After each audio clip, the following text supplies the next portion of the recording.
asking myself, Senator Nyutu, having been elected as a senator for Murang'a, from a county that is known to produce highly intelligent people, what really happened?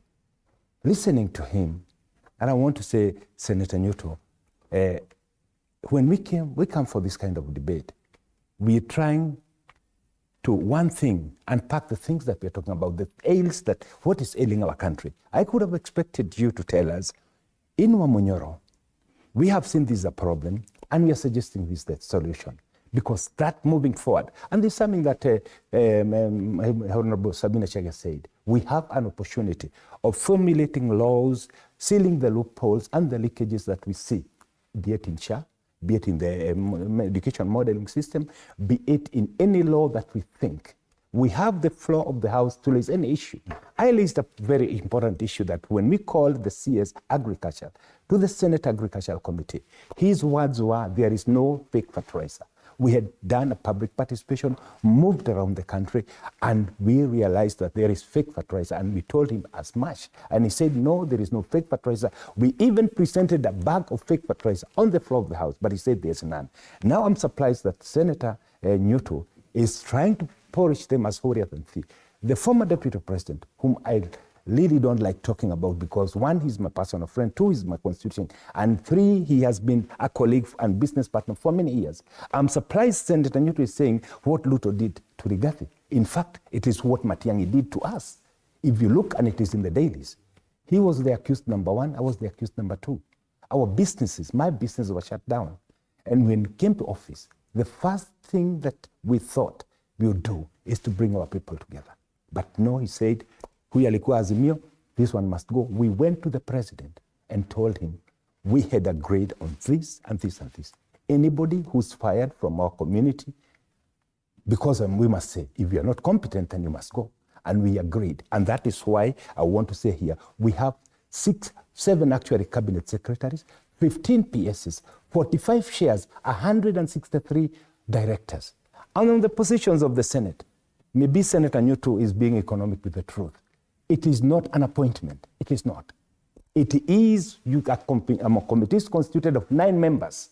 And these 9 members, you go Robbie, and then you're elected as the chair or the vice chair. It is not the president. He doesn't sit in those committees. It is not the majority leader. He does not sit in those committees. It is us in those committees. And I would want to tell you, in the composition of staff on those committees, we as the mountaineers, we are still the majority. Why didn't Senator Nyutu convince us? Elect me as the chair. Elect me as the vice chair. But I want to put it this way. If you do not support the agenda of the government, then why should you sit in a committee that generates business? There is a question that Senator Nyutu has become quite emotional and refused to answer. I asked a very simple question. Tell the people of the mountain, tell the people of Murang'a, as the chair of the education committee, and I'll tell people, and I did tell them yesterday, I can repeat it again, as the chair of the energy, I did 1, 2, 3, and caused change or effected change that was impactful to the Kenyans, that was impactful to the people of Kenya. This is the kind of conversation we should be having moving forward. But I would want to disagree and really feel pity for my colleague here, that the only clarion call they have is Ruto must go. And then he says, quite a number of ailing things, let him table motions, let him bring laws in the House, let him bring debate where we can be able to address those issues. And I do want to remind you, in the Senate, after the Gencies, we sat down and discussed the things that happened as senators, and we said, moving forward, this is the way to heal the country. I would want Senator Nyutu to come with a motion today in the afternoon because we are sitting. I would want him to come with a debate because we are sitting today. I would want him to, because the chair of the Rigo is a senator from Tharaka Nithi, which happens to be Murima, to go and say we propose the change of this law because we feel by that so doing, I'll protect and best represent the people of Murang'a. But it is indeed very unfortunate because the leadership of Murang'a, I've seen them so united. But the missing person in that is Nyutu, because he believes by being in Wamunyoro, he'll be re-elected. And he said something, and very, very important. It is 2 years to election.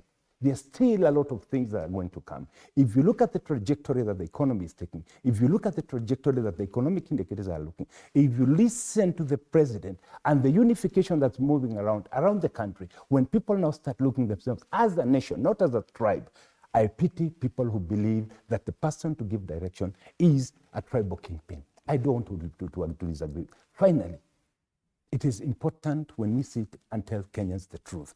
We three here, we have the ability, the capacity, legal mandate, and the constitutional mandate to change any bad law that we think is affecting our people. Let him tell us. I presented this bill because I believed it's going to address the issue that I've raised, and it was shot down by the proponents of the government. Right. Let us argue, evidence-based. He's a very close friend. He's able to persuade me. He can persuade Sabina. We can sit down and persuade each other and say, if this law is not working for us, let's fix it. All right. That ability we have. Final opportunity, Sabina. You know, I'm very sad this morning to see how we are becoming